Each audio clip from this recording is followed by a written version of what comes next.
Lionel Messi mendapatkan hadiah sepatu Adidas Predator terbaru dari Presiden Inter Miami CF, David Beckham. Sepatu itu merupakan edisi khusus yang didesain oleh legenda Manchester United dan timnas Inggris tersebut. Informasi itu vlog jurnalis Kutaraja dapatkan dari foto yang diunggah melalui fitur Instastory dari akun Instagram sang mega bintang sepak bola asal Argentina tersebut. Pada Sabtu, 14 Desember 2024 sekira pukul 8.21 waktu Indonesia Barat.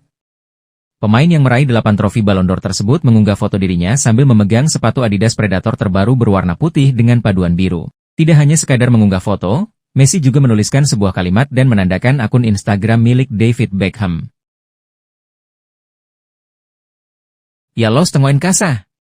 Gracias," ditulis Messi di Instastory Instagram miliknya.